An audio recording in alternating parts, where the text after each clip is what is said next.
Allahu Akbar, Allahu Akbar. Ayahku iaitu Sa'ad bin Abi Waqqas berkata, aku melihat Rasulullah SAW ketawa semasa perang Khandaq sehingga terlihat gigi geraham baginda. A'udzubillahi minasyaitonirrajim. Bismillahirrahmanirrahim. Alhamdulillahi rabbil alamin, wassalatu wassalamu ala rasulillahil amin wa ala alihi wa sahbihi ajma'in. Qala rabbi shrah li sadri wa yassir li amri wahlul 'uqdatam min lisani yafqahu qawli. Rabbana zidna 'ilma warzuqna fahma. Allahumma aslih zata bainina wa li baina qulubina wahdina subulas salam wa najjina minaz zulumati ila an-nur wa jannibna al-fawahisha ma zahara minha wa ma batan. Saya kasih sidang muslimin muslimat rahimakumullah. Assalamualaikum warahmatullahi wabarakatuh. Alhamdulillah summa alhamdulillah. Segala puji kita panjatkan kepada Allah Subhanahu wa taala yang beri kita kesihatan, yang memberi kita nikmat kehidupan dan beragama.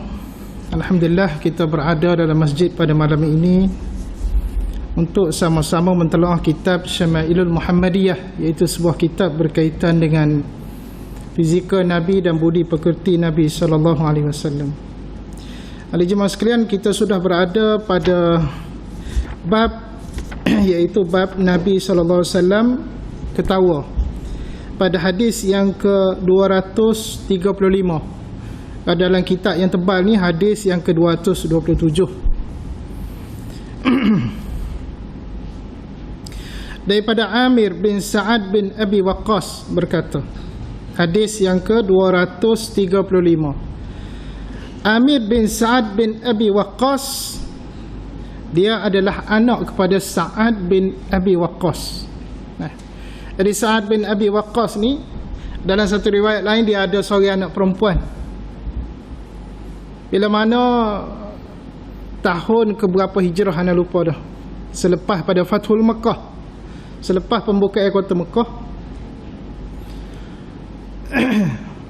dia pergi jumpa dengan Rasulullah SAW dalam keadaan dia sakit. Dan dia rasa macam sakit ni sakit memang nak pergi dah lah, sakit nak mati dah lah.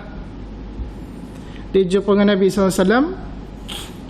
Dia cerita dia ada harta banyak ni. Dia cerita ke Nabi sikit-sikit, dan dia nak separuh daripada harta ni dia nak sedekah belakang. Nabi kata jangan. Siapalah dia minta, dia kata 1/3. Ya Rasulullah, aku nak sedekah. Tu pun Nabi pilih, kalau nak silakanlah, kalau tak siwi pun tak apa. Bermakna pada masa tu keperluan utama harta daripada Sa'ad bin Abi Waqqas adalah kepada anak dia.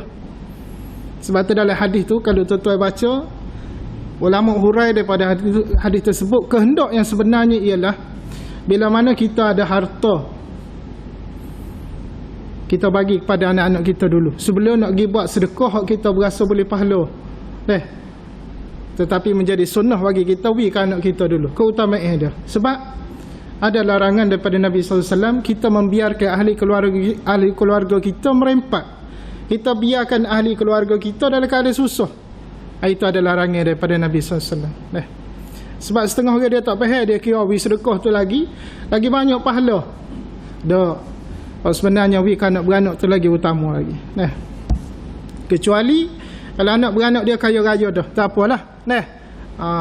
Macam siapa, ada seorang hamba Allah tu kaya dia, setiap anak dia umur 12 tahun dia akan beri aset share bank di Afrika. Tuan-tuan dengar tak?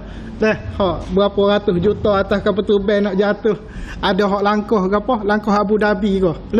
Kalau dengar tu anda duk kalik dengar ke. Dia cerita hak tadi nak pijak di bumi nyata belakang. Kita dengar macam-macam lah perempuan ni. Sedap lah apa dia cerita menggo duit tangan dia. Tapi kekayaan dunia ni dia tak kekal, akhir dengan mati. Kemudian kalau orang sabit dia tu dengan rasuah, dia akan mati dalam keadaan terhina. Jadi Amir bin Sa'ad bin Abi Waqqas ni dia kata kan, Dia kata qala Sa'd laqad ra'aytu an-nabiy sallallahu alaihi wasallam dhahika yawm al-khandaq hatta badat nawajizuhu. Dia kata ayahku iaitu Sa'ad bin Abi Waqqas berkata, aku melihat Rasulullah SAW ketawa semasa perang Khandaq sehingga terlihat gigi geraham baginda. Bila kata nampak gigi geraham ni agak-agak tu suka tu lagu mana? Tu bik suara kau tak? Kau ada orang suka nampak gigi geraham tapi tak punya suara. Mesti punya suara. Cuma gelak suara tu mungkinlah maknanya kita kata kalau nak sandar pada Nabi gelak tu tapi suara tu bik tu suara beradab sesuai dengan kedudukan Nabi sallallahu alaihi wasallam, tidak menghina Nabi. Adapun kita kalau suka siapa gelak ketawa terbahak-bahak, tu memang kadang-kadang kita terhina dengan diri kita. Qala qultu kaifa kana dhahikahu qala kana rajulun ma'ahu tursun wa kana Sa'dun ramiyan wa kana ar-rajulu yaqulu kadza wa kadza bitursi yughatti jabhatahu fanaza'a lahu Sa'd bi sahmin falamma rafa'a ra'sahu ramahu falam yukhti hadhi minhu ya'ni jabhatuhu wa anqalaba ar-rajulu wa shala bi rijlihi fadhahika an-nabiy sallallahu alaihi wasallam hatta badat nawajizuhu qala qultu min ayyi shay'in dhahika qala min fi'lihi birrajul. Dia pun sambung daripada hadis ini, dia cerita, aku bertanya, maknanya Amir tanya kepada ayah dia Sa'ad ni, anak tanya kepada ayah, apakah yang membuatkan baginda sallallahu alaihi wasallam tertawa masa perang Khandaq tu? Apa menyebabkan ayah boleh tengok Nabi tu suka siapa nampak gigi geraham? Apa cerita dia? Ayahku menjawab, Sa'ad bin Abi Waqqas pun kata, ada seorang lelaki kafir memegang perisai. Maknanya perisai ni kalau kita tengok cerita perang Rom tu kan, kalau dia pegang tangan tu perisai juga kita panggil. Kalau bergerak tu pun ada tayar tu perisai juga dah. Ketika itu Sa'ad bertugas sebagai pemanah. Jadi Sa'ad bin Abi Waqqas ni dia terkenal dengan dua kita kata kemahiran profesional dia dalam perang, iaitu dia ni digelar sebagai Abul Fars, orang hok bijak kontrol kuda, dan juga dia digelar sebagai pemanah, pembidik tepat. Sebab tu dia boleh naik kuda, boleh kontrol kuda sebelah tangan, kuda kontrol dengan kaki ketik, tangan dia boleh panah. Kita nak naik kuda betul boleh. Sama tu lah nak main mana. Jadi bila mana dia bidik panah tu pada seorang lelaki yang tengah pegang perisai ni, lelaki kafir itu berbuat sambil menunjukkan perisainya ke kanan dan kiri. Jadi Sa'ad bin Abi Waqqas ni cerita ke Nabi, kawan tu pegang perisai, dia tok alik kanan, metal alik kiri, metal, sebab dia nampak Sa'ad bin Abi Waqqas ni tengah bidik panah nak kena atas diri dia, atas kafir tu, orang kafir tu. Jadi dia buat lakonan tu depan Nabi, sedangkan perisai menutupi dahinya, padahal perisai tu sudah tutup lepas dah kawasan dahi ni, maknanya tak nampak dah lah, tak kenal lah dah. Lalu Sa'ad mengambil anak panahnya. Apabila lelaki itu mengangkat kepalanya, Sa'ad melepaskan anak panah dan tepat mengenai dahinya. Memang tepat sungguh lah, dia pembidik yang tepat. Ni kalau dia panah tu memang kena.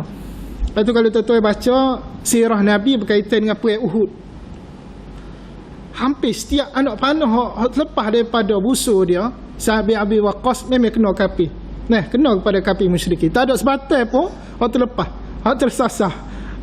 Memang orang ni hebat. Sebab Nabi sendiri doa kepada dia supaya dia ni boleh jadi pembidik. Maknanya orang yang guna anak panah untuk serang musuh ni.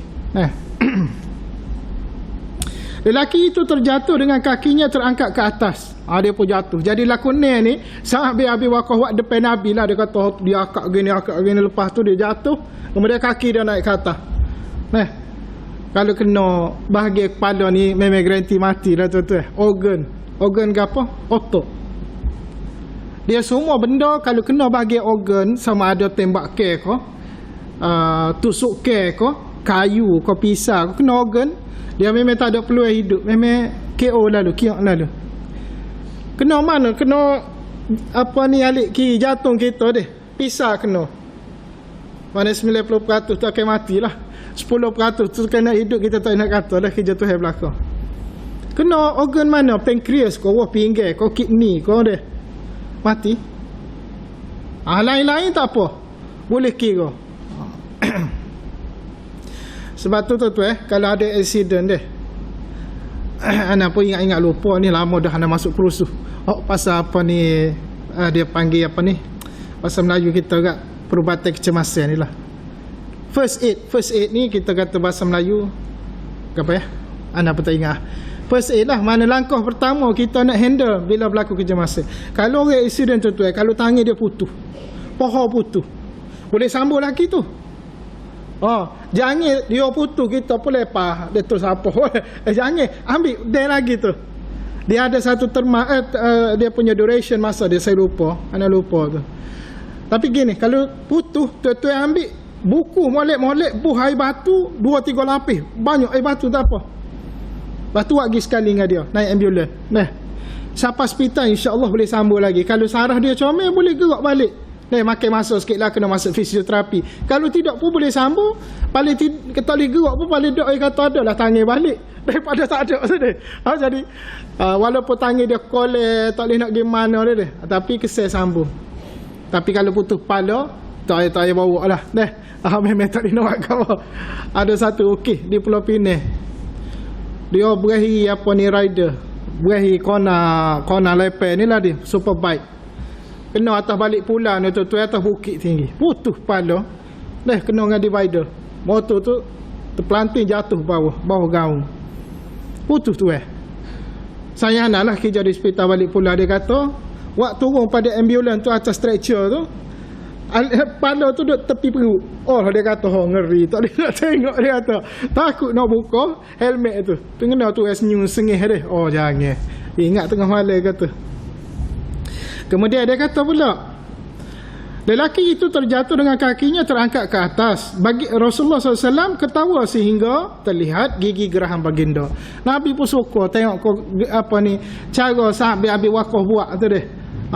Dengan keadaan cerita dia tu kafir musyrikin tu sampai kaki tu naik atas kepala nah.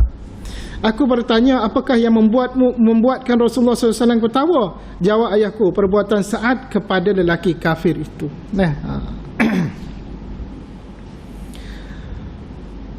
Jadi sahabat Abi Waqqas ni kita pernah baca dah banyak riwayat hadis dia dulu. Antara hak jarang kita dengar, bagaimanakah proses awal dia dapat peluk Islam. Dia ni antara orang yang terawal peluk Islam. Sebab dia ni orang yang tidak banyak buat benda-benda yang terkutuk, sama ada berzina ke, minum arak ke, dia boleh kawal diri dia. Jadi satu kali dia bermimpi, dia mimpi bahawasanya dia lemah tengah laut. Bila dia lemah tu hanya ada panduan dia boleh ceroh masa tu. Jadi dia guna panduan boleh ceroh untuk sampai ke darat. Bila dia melalui boleh ceroh tu, tiba-tiba dia tengok ada 3 orang depan dia. Hak tengah apa ni kita kata berenang nak pergi ke darat juga, duduk depan dia. Iaitu kata sila anak Abu Bakar, Zaid bin Harisah dengan Ali bin Abi Talib, 3 orang. Jadi sapalah ke daratan. Kemudian dia tersedar daripada mimpi. Pagi esok dia pun dengar orang cerita geger. Seperti Mekah katanya Muhammad ni tengah nyapa ajaran hak baru.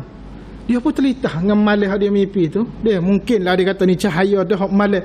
Dia pergi cari Nabi Muhammad. Jadi jumpalah Nabi SAW ni di lorong Jiyad. Satu nama lorong Jiyad.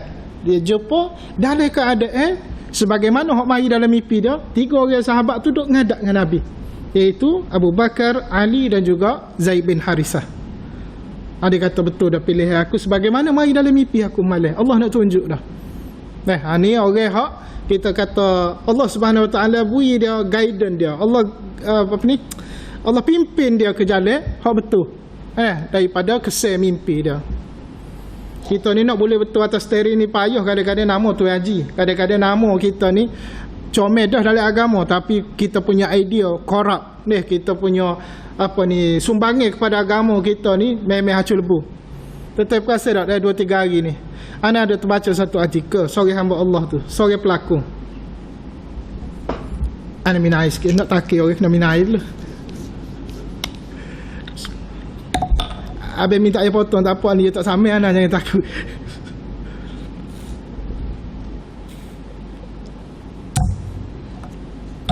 Betul ya, kita nak share lah benda ni deh. Anak duk terfikir sore-sore lepas mana anak dengar kenyataan dia. Sebab masa duk viral tu, anak duk cari video tu tak ada. Jadi anak boleh-boleh naik atas kereta tu, anak buku. Memang kenyataan betul keluar daripada mulut dia. Dia kata, ayat lebih kurang lah. Dia kata dia nak bicaranya supaya buat rumah pelacuran kepada warga-warga asing yang kerja di Malaysia supaya tidak ada ataupun tidak berlakunya jenayah, terutama jenayah seksual. Kerana dia kata puak-puak ni duk tengok anak bini kita ni, silap-silapnya pergi rogo. Subhanallah, bagi anda lah. Hala dengar hak tu pun anda kata dia ni bodoh. Dia memang bodoh, dia ngaji tak tinggi tu tak cerdik. Kadang-kadang manusia ni dia terpengaruh dengan apa? Dia terpengaruh dengan watak lakunya dia sendiri. Watak lakunya jahat, dia sudah menghantui minda dia tu. Dia berlakon apa kalau tengok? Dia berlakon, dia rogo orang. Dia berlakon apa? Dia bunuh orang. Dia berlakon apa? Dia minum arak. Hak dia kata lakunya hak memang kita tengok bukan watak orang Islam dah. Jadi bila dia berlakon cara lagu tu tidak mustahil. Akal dia puas kita bawa-bawa benda tu. Boleh dia kata pendatang asing ni kena sediakan rumah pelacuran. Contoh tengok hari Jumaat dah. Naik kereta lah. Mungkin Kota Baru ni tak nampak sangat lah sebab masjid dekat-dekat. Betul anda pernah naik kereta hari Jumaat daripada rumah anda tu Pasir Mas nak pergi ke Cameron Highland. Daripada Maceh, Kuala Kerai apa semua nak sapa tu, dia ada beberapa masjid tapi selai jauh-jauh. Daripada Felda hak kanan kiri tu, duk jalan kaki puak-puak Bangladesh, duk jalan kaki puak-puak Indonesia nak pergi semaya Jumaat. Puak-puak ni nak kejar rumah Allah belakang, bukan nak kejar rumah pelacuran. Dia simpan aib dia simpan syahwat dia kerana apa? Islam. Dan dia mai ke Malaysia, memang dia nak pilih dah Malaysia sebab dia tahu negara Islam. Kalau tentu dia nak melacur, nak cari pelanggan, nak cari pelacur buat apa nak mai Malaysia? Baiklah dia pergi kerja di mana? Australia, hak tentu kafir boleh cari pelacur dah. Ni menghina pendatang Islam, hak mana hak Islam. Ni cara dia kecek tu. Dan masjid-masjid mungkin kita ni tak ramai apa-apa dia sendiri. Setengah-setengah masjid tu diimarahkan oleh siapa? Apa tu lah. Apa pendatang asing. Ada satu masjid, anda tengok, Masurau. Sebelum sampai ke lodging tu baru nak buat, dia baru tepek mermar, tapi masjid tu dah operasi 2-3 tahun. Sebab anak ada juga pergi ceramah lasan orang jeput. Puak-puak dia yang buat. Duit daripada mana? Duit tokek Cina dia, hok tanah sayur-sayur ni pergi ke dia. Dia kata muat sikit lah, ambil seming. Pok dia buat. Pok dia pada kerja. Gau-gau seming tepek, comel. Masjid tu betul-betul tepi jalan. Belum sampai ke masjid lodging. Hak menyedihkan masjid lodging. Bukan main besar, comel lah. Anak semaya malam tu, wallahi, waktu isyak tu nak tubik air mata anak rasa. Anak-anak, Tok Ime, Tok Bila. 4 orang lah. Anak kata, baik masjid. Baik surah Bangla tadi lah. Penuh pok dia. Yalah walaupun tak ramai 10 orang tu okey dah lah. Bila mana idea mari, seolah-olah dia rasa itulah penyelesaian dia. Hak dia fikir dengan cetek akal dia, nafsu dia berasa dia hero dah lah. Sebab tu Nabi kata man sanna fil Islam sunnatan hasanatan. Bagi siapa hak bui satu idea, bagi siapa bahasa mudah anak lah dia, bagi siapa bui satu langkah idea sumbangnya dalam agama perkara-perkara yang baik, maka Allah akan bui kebaikan pada orang itu, dan kepada orang yang amal semua tu, orang yang tadi hak bui idea tu akan terima kebaikan daripada orang yang amal. Wa man sanna fil Islam sunnatan sayyi'ah. Pada siapa hak amal ke atau bui satu cadangan idea hak sayyi'ah, hak tidak comel, hak buruk, hak jahat dalam Islam, maka dia pun sama seperti tadi. Dia boleh kejahatan daripada apa hak dia buat, dan orang yang buat kejahatan duk topok atas kepala dia belaka. Kalau kata jadilah dia nak buat rumah pelacuran tu, na'udzubillah, rugilah nama dia sebagai orang Islam. Rugilah dia tu sebagai orang Islam. Segala dosa orang mana melacur apa di atas kepala dia belaka. Tapi alhamdulillah kita tengok dia tarik balik kenyataan tu. Walaupun tarik tu anda duk cari video tak jumpa, tarik dari segi tu kenyataan bertulis tu ada, tapi tak apalah. Okey lah, insya-Allah Allah beri keampunan kepada dia. Tapi idea tu sekiranya diterima, na'udzubillah, kita kata Malaysia ni pun negara kafir lah kena buat gitu. Ana pernah cerita pada tuan-tuan di UAE, United Arab Emirates. Kita kata Dubai, Abu Dhabi, Langkah Abu Dhabi kita tukar, bukan Langkah Dubai, Langkah Abu Dhabi. Ana biasa bayar tuan-tuan, kalau pelacur minum arak, judi, dia ada tempat khusus. Dia ada hotel memang khusus untuk gua tu. Sebab dia buat untuk masalah asalnya. Jadi mana-mana orang Arab, sama ada beragama Islam atau Kristian, boleh nak buat benda-benda tadi, buat maksiat, pergi ke hotel tu, boleh. Kita pun kata celaka punya Arab. Sedia ke tempat pelacur dok tuan-tuan. Dia lagu ni, dia walaupun kebenaran tu dia beri, tapi ada di sebalik tu satu benda kita tak terletak, iaitu orang-orang Arab yang beragama Islam, mereka malu nak pergi. Kalau seorang tu pergi geger sebutir wilayah, dia ni pergi dah 4 pelacuran masuk hotel tu, mesti nak dia langgar pelacur, mesti nak minum arak. Kesal daripada tu orang Islam kita tak pergi, walaupun tempat tu ada. Waktu setengah-setengah pun dia naik kapal terbang dia sebelum landing ke negara dia, sebelum landing ke Saudi, ke sebelum landing ke UAE, kau kena kapal terbang tu memang hak hidang arak tu minum setakat nok pun dia. Siapa mutah atas kapal terbang pun ada. Sebab bila dia turun dia tak minum dah. Ada setengah orang cerita, wallahualam sejauh mana betul dia. Tapi kita kata kalau siapa nak setuju buat tempat maksiat khusus lah, kita kata nak beri kepada pendatang asing, itu satu perbuatan jahat, idea jahat yang mengakibatkan pendatang asing hok bagus perangai, hok baik, hok jujur, hok kata tak ada litah langsung ngesek ke apa, tidak mustahil dia akan terpengaruh pergi juga. Sebab ada kalangan pun dia hok kerja sekali, kata mari malam ni kita pergi sekali rumah pelacur, mungkinlah hok sore dua kata segi, lama-lama dah ajak semua tuan-tuan pergi dia, akhir sekali hok baik pun jadi jahat habis. Tapi alhamdulillah benda ni kita haraplah tak berlaku. Dia idea daripada manusia tak pakai hijau ni, kadang-kadang kita takut juga sebab dia ada pengaruh. Dia ada pengaruh dia. Jadi habis bahagia Nabi sallallahu alaihi wasallam ketawa.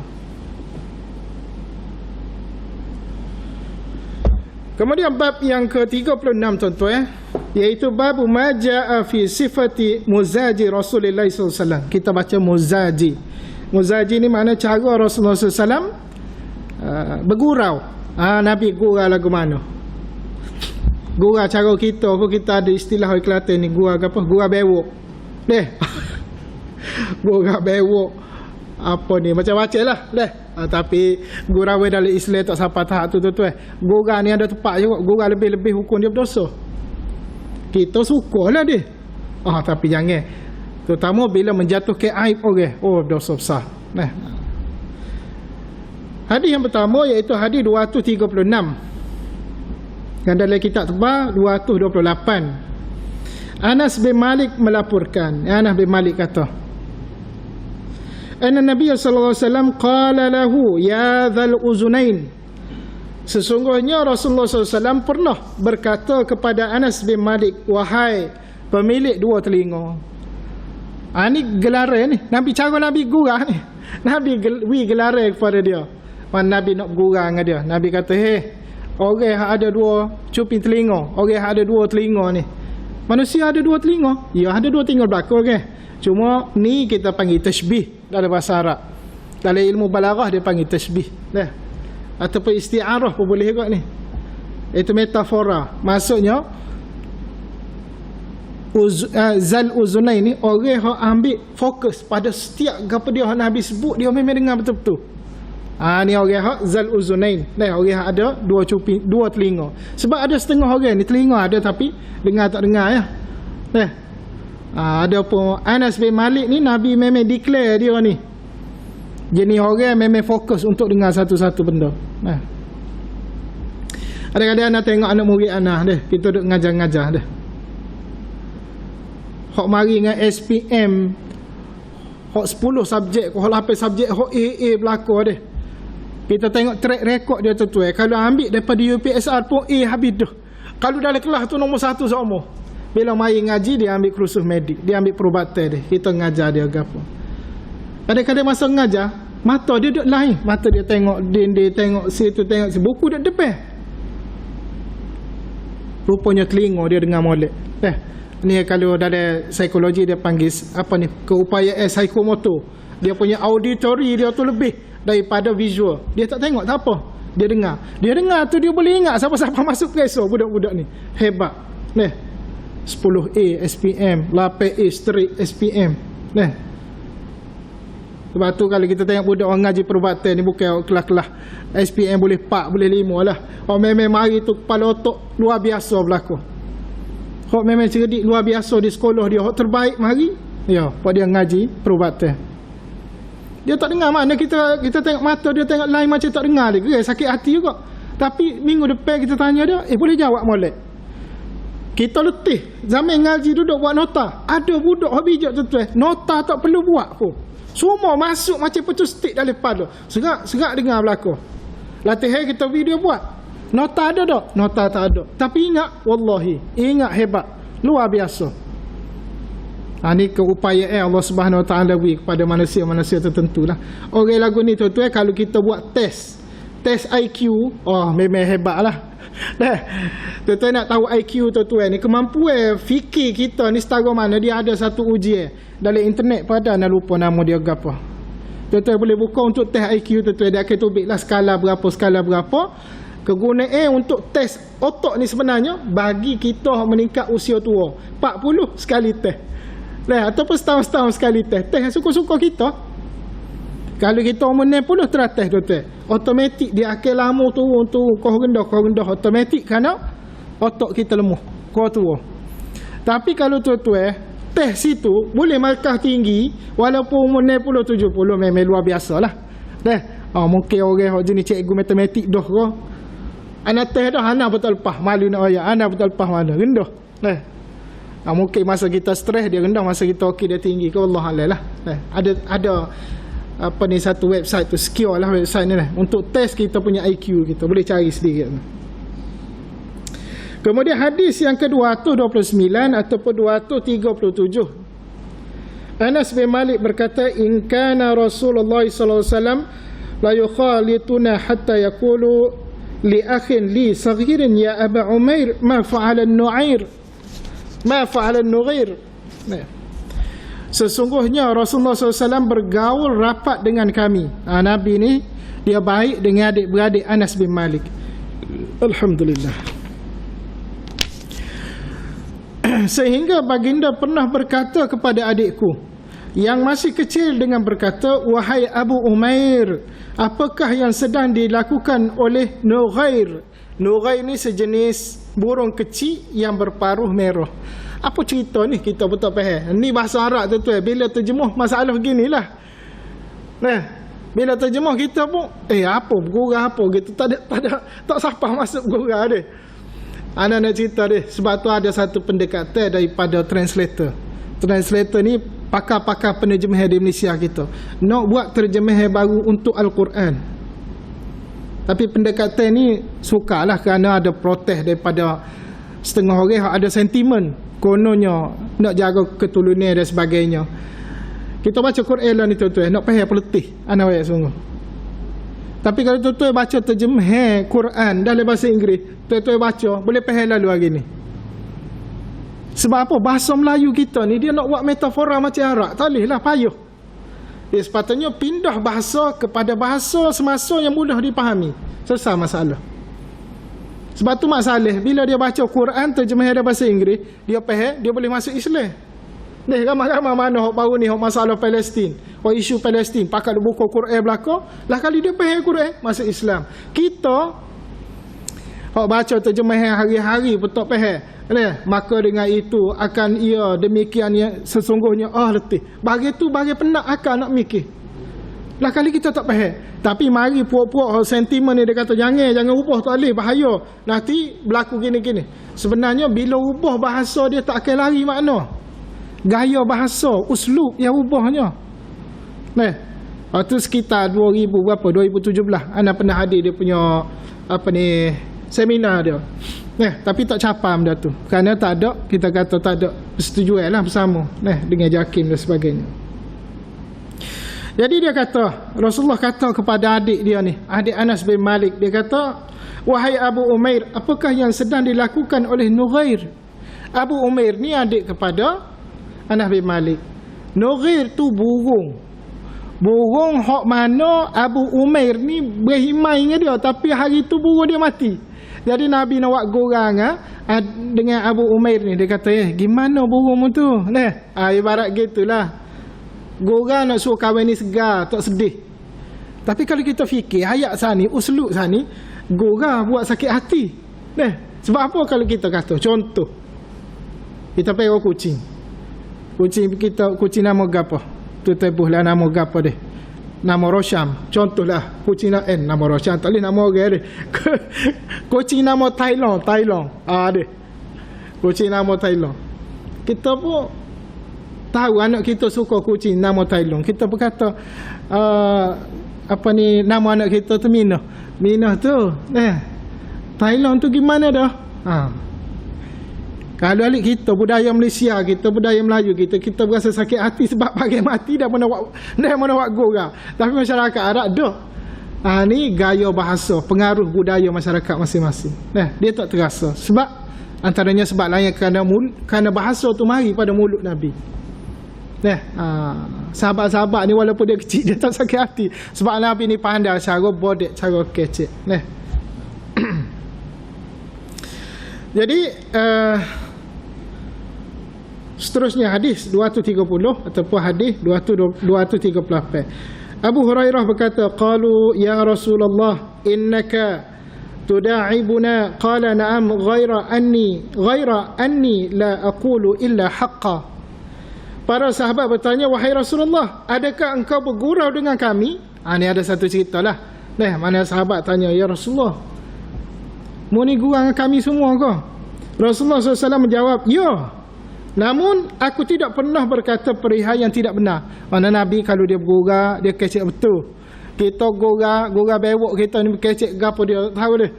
Kau sedar lah. Siapa ada satu istilah tuan-tuan dalam masyarakat kita panggil prank. Prank kau prank gapo. Jahat ni prank ni tuan-tuan. Anda tengok apa nama sekali ada video tu. Macam-macam lah. Kita kata prank ni sahaja nak ngena orang. Ada satu prank dalam bahasa Arab. Tuan-tuan buka Allah Akbar, tajuk dia ke apa, dah lupa dah. Dia punya channel dah. Dia ada 4 orang sahabat. Video dia tuan-tuan mencecah juta like. 4 orang sahabat ni, nombor 1 nama Ba'lamah, seorang lagi nama Ali, seorang lagi Abdu, seorang lagi nama apa tu. Dia 4-5 orang pun dia. Ba'lawi ni pendek. Ketok pendek. Tua dah.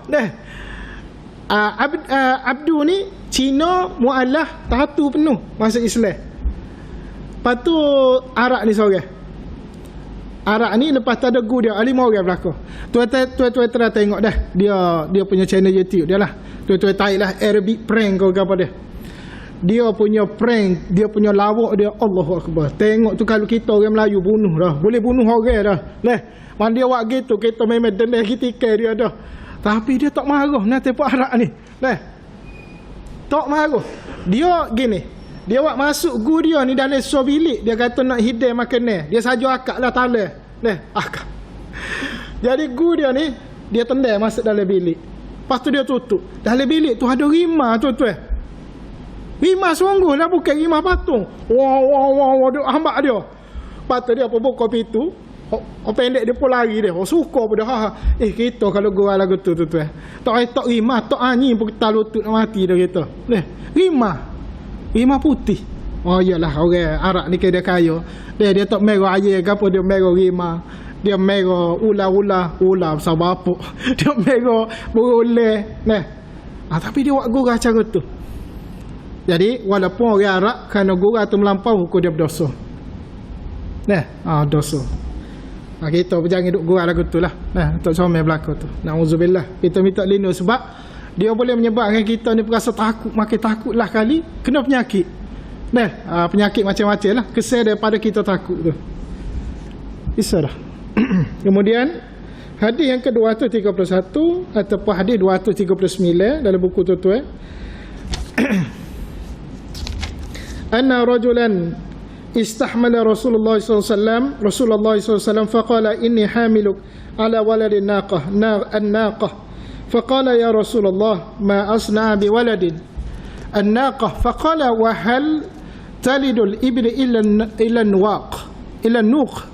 Ada seorang lelaki minta kepada Rasulullah SAW supaya dibawa menaiki tunggangan. Rasulullah SAW berkata kepada lelaki itu, aku akan beri kamu menunggang anak unta betina. Lelaki itu berkata, wahai Rasulullah, apakah yang dapat aku lakukan dengan anak unta betina? Jawab Rasulullah, bukankah unta betina yang melahirkan unta yang lain? Ni maksudnya gini, sahabat ni dia nak naik tunggangnya juga dalam keadaan ramai-ramai naik tunggangnya nak pergi satu tempat. Jadi Rasulullah berkata, kalau nak naik juga mungkin naik unta betina tu. Unta betina, unta betina dan unta jantan. Beza dia separuh. Separuh body hak jantan, body jantan ni total buai separuh, itulah saiz. Apa ni saiz kita kata unta betina. Dengan kecil, dengan kurus. Jadi sahabat ni berkata, ya Rasulullah, nak suruh aku naik atas unta betina. Nah, boleh ke? Lepas tu Rasulullah SAW pun suka. Nah, dan Rasulullah kata, bukan ke apa ni, tidakkah unta betina tu hak melahirkan unta jantan? Kamu naik dululah. Unta tu nanti dia lahirkan unta jantan pula. Nah, kerana dia unta betina. Tu saja kita kata uslub cara kecek Nabi lah. Okey, sampai situ dulu kita break. Mana kita sampai ke hadis 232 ataupun 240.